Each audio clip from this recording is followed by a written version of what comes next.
everybody, welcome to another off-the-shelf board game review. This week we're going to be looking at Samurai Spirit. This is a cooperative game for 1 to 7 players based off the classic Kurosawa film, Seven Samurai.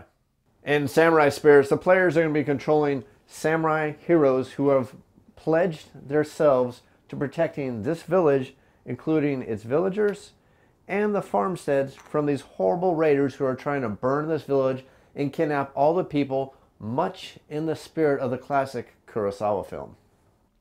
Every one of these brave samurai are going to have to fight to the death and try to contend with bandits, their lieutenants, and finally, if they make it that far, even their bosses. These mighty samurai are going to have their hands full trying to protect themselves, trying to protect the farmsteads, and even finally trying to protect the villagers from being kidnapped by these horrible, horrible raiders. Our heroes will have to contend with suffering wounds. They'll have to contend with burning down the barricades that protect the village, and if all the barricades get burned down, even the farms themselves will be completely destroyed. Our heroes will also have to contend with bad guys who are going to infiltrate their own warriors, their own brigands, into the village, who will also potentially cause more damage and burn down more buildings and more barricades if they're allowed to escape. Fortunately, our heroes are not ordinary samurai. They have powers they can use to support their own allies, powers they can use to support themselves, and eventually, if they manage to take enough damage, they can even summon their spirit totems to protect them and help keep this village safe. Can our heroes survive 3 waves of bandits coming against this village without suffering too many wounds, without the villages and all the villagers themselves being kidnapped and removed from the village? Survive 3 waves, you win. Lose the village, lose a samurai, you lose. That is Samurai Spirits.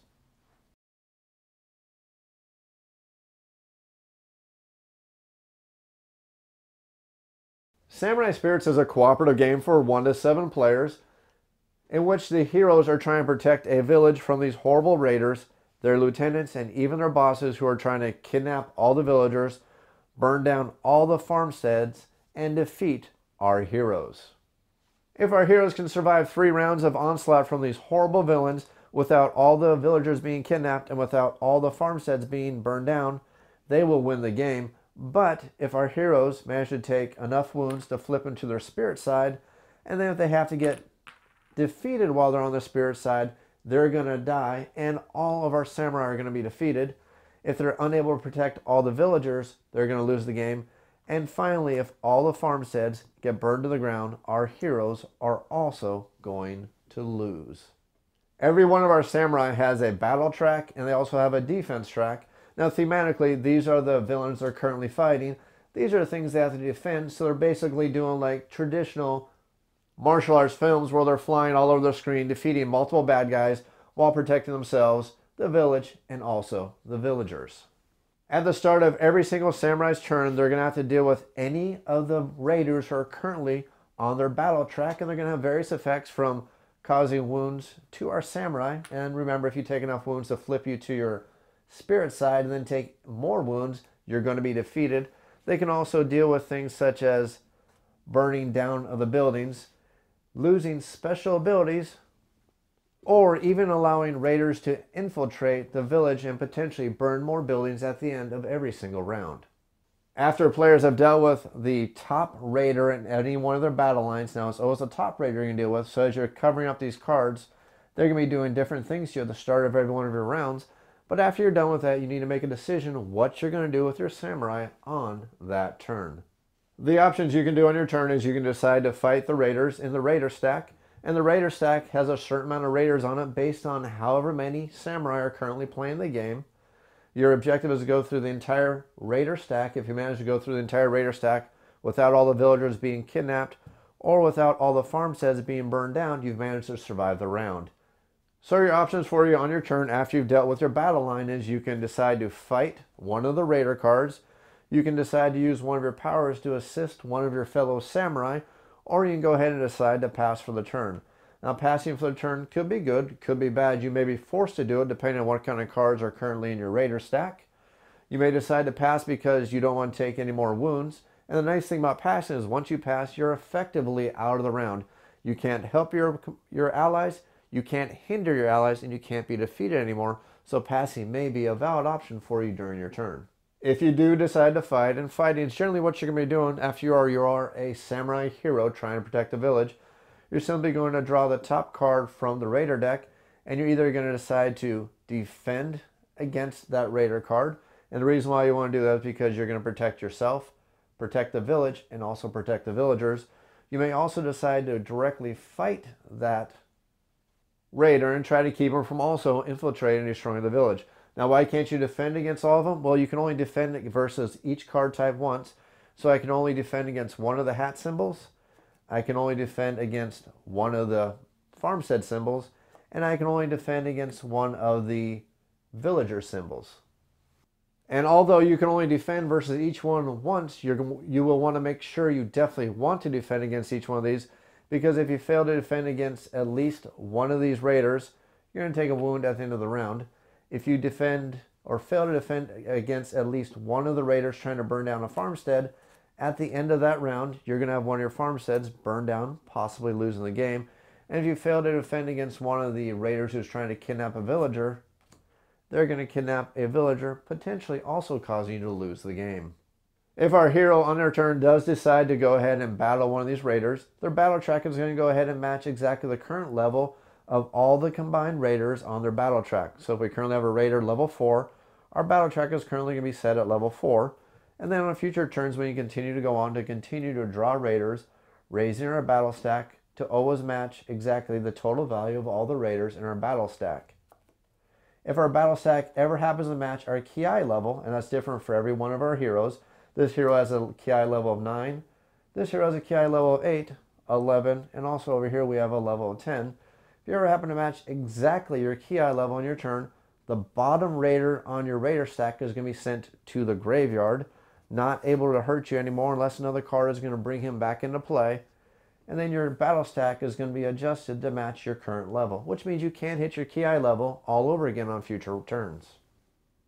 But if your battle stack ever happens to surpass your current battle level, your turn is going to end after one of the buildings are going to burn down or one of the barricades are going to be broken down, and your samurai is going to be out of the battle for the rest of that round. So it's a constant juggling act of where you're trying to constantly defend from these raiders, constantly watch your battle line, trying to hope you get the right amount to make sure your hero is knocked out of the battle and is able to continue each round, and also sharing your abilities with your fellow samurai, helping them survive against all these raiders.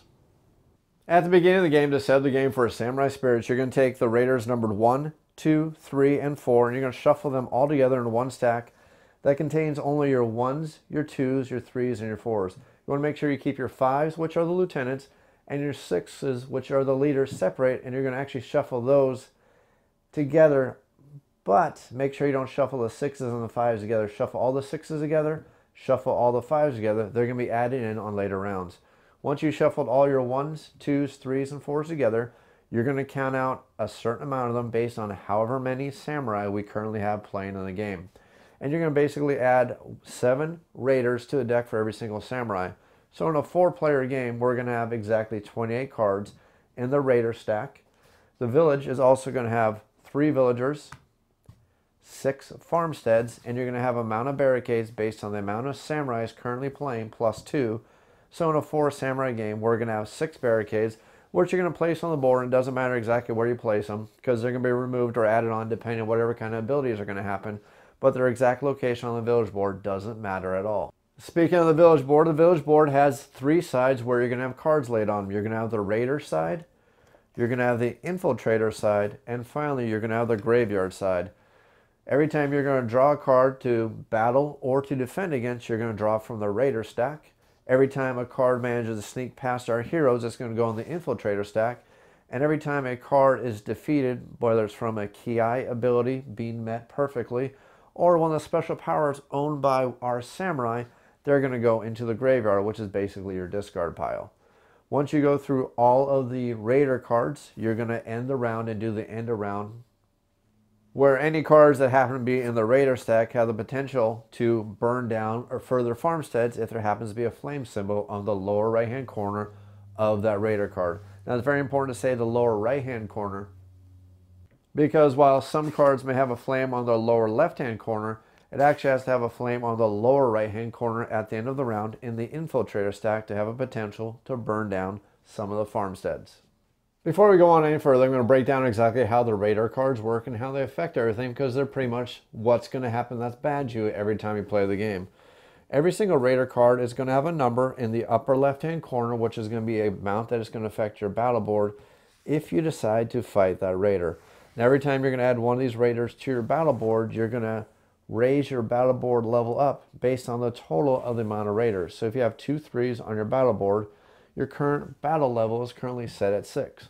And now every one of these raiders is going to have different special abilities and different things they're going to do to affect you every time you fight them. Some of the raiders are going to have a special ability that's going to affect you when it's in your battle line. Some of the raiders are not going to have a special ability that's going to affect you when they're in battle line. And then also some of the raiders are going to be able to burn down farmsteads at the end of every single round if they manage to infiltrate. And then some raiders are not going to be able to burn down farmsteads if they happen to infiltrate at the end of the round. They're also all going to have a different kind of thing that you need to defend against if you decide to put them on your defense line. Some of them are going to have houses. Some of them are going to have villagers. Some of them are going to have a hat symbol, meaning that they're going to do damage to you or not do damage to you, whether you happen to defend against them. And finally, some of them may not have any symbol at all, meaning you can't defend against that card, and if you encounter it, the only place it can go is on your battle line. Even if you have the open spaces, because there's no matching symbol, you can't place that card on your battle line. Although this card could go on your battle line, this card could go on your battle line, and finally, this card with the doll symbol can also go on your battle line. Every one of these raiders can also potentially have a special ability that's going to affect you if they happen to be on your battle line. And it's always going to be the top raider that's going to affect you. You're always going to ignore the ones on the bottom. It's always the top raider currently on your battle line that's going to have the effect on you. Someone will have a flame symbol. Don't confuse it with this flame symbol.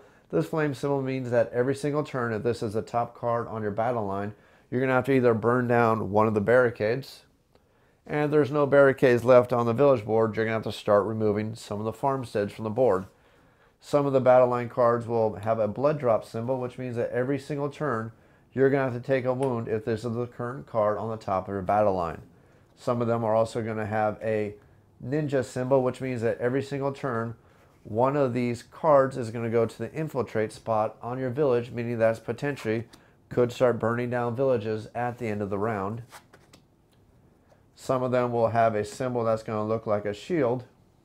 And as long as this is the top card in your battle line, even if you currently have no enemies in your defense side, you can't place any cards over your defense side, which means every single card you fight is going to have to go on your battle line, which makes cards like this very nice because this is going to do nothing to in your battle line. Although, once that's down, you can start placing cards back in your battle line again on your defense side, protecting you. So you got to make sure the shield symbol is not shown, because if it is, you cannot add cards to your battle line or your defense side anymore. Once it's covered up, you're fine. You can start adding cards back to your defense side. You're also going to have raiders who are going to have a symbol that shows that looks like 2 hands that are shaking. Anytime that symbol is up, you can no longer take the support action, which means you can't give your support token to your fellow samurai. They can give their support tokens to you, but you can't give your support tokens to the other samurai. The final 2 card symbols that you may see on one of the raider cards is you're going to see an arrow to the left and you're going to see an arrow to the right. These are currently the top cards in your battle line before you can even take your action of deciding if you want to fight, support, or pass for the round. You need to draw the top card from the current raider stack, and you need to pass it either to the right or you need to pass it to the left, and that player has to deal with that card, and they can't use any of their talents to prevent that card from affecting them. It's a penalty, and it's immediately going to go only to the battle line, not to their defense stack, even if they happen to have openings for it. It's going to go immediately to the battle line, affecting your neighbor either to your right or affecting your neighbor to your left if it happens to be the other arrow. Additionally, if the arrow symbol is the current top card in your battle line and the person the arrow is pointing to on your left, or if it happens to be the right arrow, if that person has already passed for their turn, whether they wanted to or whether they didn't want to. If you're unable to put a card on them because they passed, you automatically take a wound. Every single samurai board is going to be double-sided. Your front side is going to be your human side, which is technically the weaker side, because your back side has a longer battle line and also has a more powerful version of your special ability. Every single player is going to get one samurai board, one support token, which matches the exact symbol of their talent. Their talent is the thing they can use for themselves every single round for every single card they draw from the battle deck. And their support token is what they're going to give to another samurai if they decide to take the support action, which is going to allow that samurai to use that talent on their turn and that turn only. Whether they use that support token or not, after their turn is over, it's immediately returned to you. They don't get to keep it. They use it for their entire turn, whether they need to or not. Each one of the samurai, along with their battle line, their defense side, their support token, and their talent, is also going to have a special ability that's going to go off anytime they reach their ki level. And your ki level is always the number that happens to be different from the other ones. So you have 1 through 7, and the number 8 happens to be the ki level for this samurai. If you go ahead and look at this samurai right here, they have the numbers 1 through 9, and then number 10 is going to be the ki level. If you manage to land exactly your battle line on that number, your ki ability is going to go off. And for example, this hero Heihachi right here, his special ability when his ki goes off is anytime it does, he gets to add 1 barricade to the village. But you got to remember one thing, there's a maximum amount of barricades you build on any village at any time. There can never be more barricades on the village than the amount that started at the beginning of the game. So if it's a 4-player game, you have a maximum of 6 barricades. And if there's already 6 barricades up and you hit your ki level, you're not going to add a 7th barricade. Your ki is effectively wasted. The way our heroes are going to hit their ki level and the way they're going to monitor their battle line is when they're deciding to battle the raiders. Their battle line is always going to match exactly the total amount for all the raiders that are currently in their battle line. So if you currently have a level 4 raider in your battle line is going to be equal to level 4. Now, if you ever get raiders in your battle line, that's going to allow you to match exactly your ki level. You're going to get to use your special ki ability as long as it can be used. For example, Heihachi can't use his ki level if you're already at the max amount of barricades for the turn. After you've used your ki ability, whether it went off or not, the top card, which was the oldest card in your battle line, is going to be put in the discard pile. Your battle line is going to be reset to match exactly the total amount of the battle cards currently in your battle line.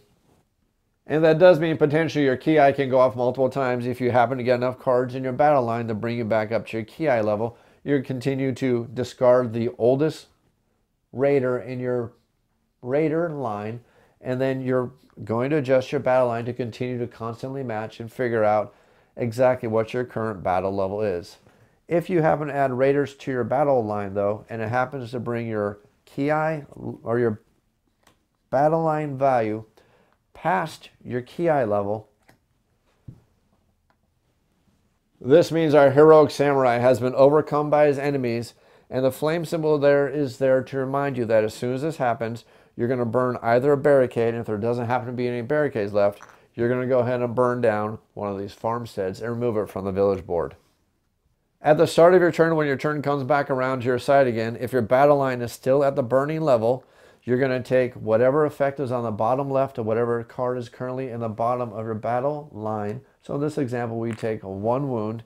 And then since our battle line is still above our ki level at the start of our next round, we are forced to pass, and the samurai is now out of the game for the rest of the round. Now, it's really important to realize that as soon as your ki level reaches the burn level and you're forced to either burn out a barricade or you're forced to burn out a farmstead, you're not immediately removed from the game. Even though you would think it would be hopeless for you at that point, it's not really hopeless, because some of the other samurai, such as Daisuke, he has the ki ability that is, if he manages to get his ki to go off, he can remove one of the cards from a battle line on another player, which could potentially save another player and prevent them from being eliminated before their turn comes back around. Every one of our heroic samurai has a different talent, and the nice thing about the talents is they're always active, and they're always active every time you draw a card to fight, whether you're going to defend against that card or whether you're going to put it in your battle line. Your special abilities or your talents are always in effect. And the reason why I say they're always in effect, because some things are going to allow you to draw multiple fight cards, such as a support card from Kikuchiyu, who can allow you to draw multiple fight cards on your turn. And the basic abilities we're going to get for our samurai is, we're going to start with Daisuke. His ability is that anytime he draws a raider card that happens to have an odd number on it, instead of putting it on his battle line or his defense line, he can pass it to the player on his right, or he can pass it to the player on his left, who can also decide to add it either to his battle line or to their defense line. The only thing he can't do is he cannot pass that card to a player who has passed on his right or a player who has passed on his left. If the player to your left or your right has passed, you can't use your ability for them and you can't leapfrog over them. It's the player to your immediate right or the player to your immediate left. The next samurai is going to be Heihachi, who is exactly like Daisuke, except he's different in the fact that his ability is going to work for all the even-numbered raiders. Combat special ability states that anytime he has an odd number card in his battle line, he can completely ignore the negative effect of that card. So if this happens to be the top card in his battle line, he's not going to get wounded every turn. If this is the top card, he's not going to have to burn down a barricade every turn. And if this is the top card, for example, he doesn't have to worry about a raider infiltrating the village every time his turn comes up.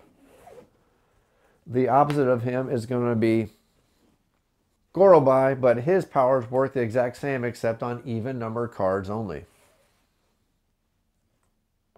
The next samurai hero is Kikuchiyu, and his ability is that every time he decides to do a fight action and draws a card, he can, if he wants to, he can draw a second card and decide to encounter, and of course that can either go on his battle line or it can go on his defense side. It doesn't really matter. The really nice thing is when you combine his power with the support power of other heroes, making sure that he can tear through these battle cards, these raider cards, very, very quickly and not have to worry about the penalties.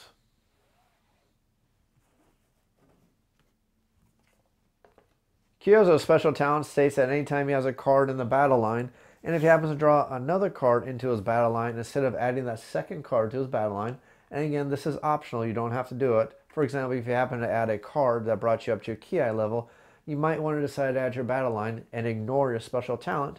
But if you don't ignore your special talent, you happen to draw a card with the exact same number as another card in your battle line, you can go ahead and decide to discard this card and add it to the graveyard. And then finally we have the Samurai Katsushiro, and every time he draws a card from the Raider deck, if he doesn't like that card, he can decide to put it on the bottom of the Raider deck and draw the next card. Unfortunately, the next card he draws, he has to resolve by either adding it to the battle line or adding it to the defense side. The important thing to remember about every one of our samurai is that their talents are always in effect. They always have access to them unless you're fighting one of the bosses who has the ability to take away your talents. And that's a power that's unique to only one of the bosses in the entire game. Out of all the bosses, and there's 7 different bosses, 7 different lieutenants, and 63 different raider cards, only one of them has the ability to strip away your talents. If this happens to be the guy who's currently on your battle stack, you no longer have access to any of your talents at all. And then also don't forget that your Ki, you can only use it when you reach your Ki level. That's the only time you can ever use your Ki ability. And every single hero's Ki ability is a little bit more powerful when they're on their spirit side, and your battle track is also a little bit larger every time you're on your spirit side. And finally, don't ever forget that once you reach your spirit side from taking wounds, you can never go back to your human side. Even if you're healed, once you reach your spirit side, you're at your spirit side for the rest of the game. And be very, very careful, because if you take your second wound while you're on your spirit side, your samurai has been defeated and our heroes lose the game. The basic flow of the game for Samurai Spirits is at the start of your turn, if you happen to currently have an enemy currently on your battle line, you're going to look to see on the lower left hand corner if there's any special effect or battle effect that's going to go off for having that enemy currently in your battle line. And you're always going to check the bottom raider in your battle line. So for example, this samurai has to deal with fire when his turn comes around. This samurai has to deal with infiltrators when his turn comes around. And when this samurai turn comes around, he has to deal with potential wounds for his hero. And remember, 4 wounds and you're defeated. So on this player's turn, the first thing they do is deal with the battle power of whatever card is currently in the battle line. They have an infiltrator card, which means they're going to take the top card, sight unseen, and put it in the infiltrator stack on the top of the village, which means this may be a potential card that may burn down some of the villages farmsteads or some of the barricades for the village itself when the end of the round comes. After the player has dealt with their battle line current penalty effect, the next thing they need to do is decide if they want to fight by drawing a card from the raider stack, whether they want to support by passing their support token to another player who will get to use it when their turn comes up and have to return it to the original player when that samurai's turn is over, whether they used the talent or whether they didn't use the support talent. The final thing you can do is you can go ahead and elect to pass, which means you're basically out of it for the rest of the round. If you decide to fight, you're going to look at the top card of the raider stack, and you're either going to place it in your battle line, or if there happens to be an open symbol on your defense side, you can place it on your defense side. If there's not currently an open symbol on your defense side, the only choice you have is to put it in your battle line, and then adjust your current battle line based on the total amount of raiders currently in your battle line. And you're going to do that step immediately, so your battle line is always exactly matching the total from the raiders that are currently in your battle line. Now when this samurai hero's turn comes around again, unless a different card ends up at the top of their battle line, the very start of their turn before they get to make their action, there's going to be a burn that's going to happen, which means one of the barricades is going to be destroyed, and if there are currently no barricades, then a farmstead is going to be burned down.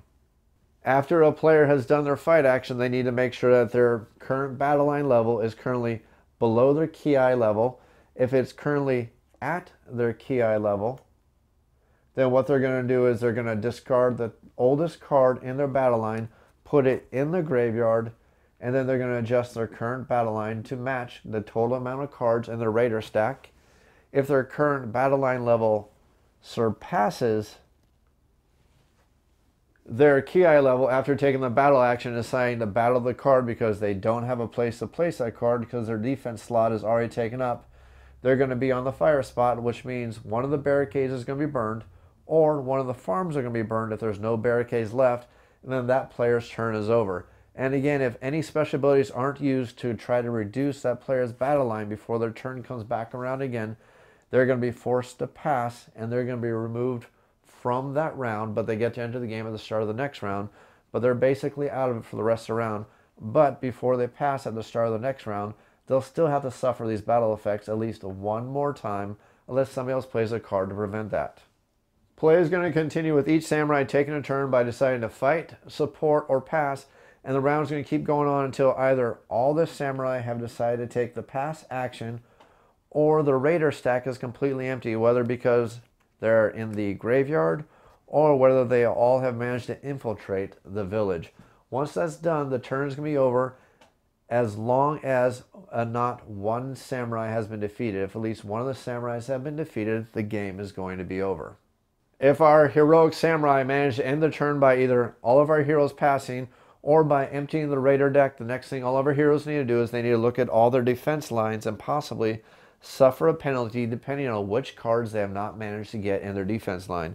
If they fail to get one of the hat cards, they're going to have to take a wound, and that's going to be for every samurai who fails to get a hat card. If they fail to manage to get one of the dolls, one of the villagers randomly chosen, and it's very important to randomly choose whichever one, because every one of these villagers has a symbol on the back of them, and I'll explain that in just a moment. But one of the villagers is going to be removed from the village, and again, that's going to happen for everyone that you failed to manage to rescue. So in this example, since both of these samurai failed to defend a villager, we're going to have to remove 2 villagers from the game. And finally, if one of our heroes failed to defend one of the farmsteads by not having a defense card on the farmstead side, they're also going to have to allow one of the farmsteads to be burned down. If it happens to be multiple samurai who failed to do that, you are going to end up burning multiple farmsteads. And again, you're going to pick which farmstead you want to burn down randomly, because like the villager tokens, these farmsteads are going to have special penalties on the back of them if you happen to be playing on the hard or on the heroic difficulty level. After you've gone through for all of our samurais and checked which defenses they did or did not manage to get taken care of on their turn, once that's all done, you're going to go ahead and look at any villagers that happen to be left in the village. And for every villager that's left, they're going to give you one special ability that you can go ahead and take care of before the infiltrator phase. And the special abilities are, for the example, this villager is going to allow you to add a barricade back to the village again. This villager, if they happen to be saved, is going to allow you to heal one of your samurai who happen to be wounded But remember, once you're on your beast side, you can't flip back to your human side. And finally, this villager is going to allow you to remove one infiltrator from the infiltrator stack and add them immediately to the graveyard. The challenge here, though, is that if one of these villagers happen to be removed in a prior turn, you're not going to get access to their special ability. And any villagers who are left alive, you're going to randomize them, shuffle them up so you don't know which villager is which, and then you're going to return them to the village, and they may also end up in future turns being removed from the game. After you're done taking care of the villagers, you're going to start with the infiltrator stack and start turning over the cards one by one. If you happen to get a card with a flame symbol, you're going to burn down one of your barricades. Or if all the barricades have been removed, you're also going to remove a farmstead. And you're going to go through these cards completely until you've gone through all the infiltrator cards. If an infiltrator card doesn't have a flame on the lower right hand side, nothing's going to happen, and that's going to end the round.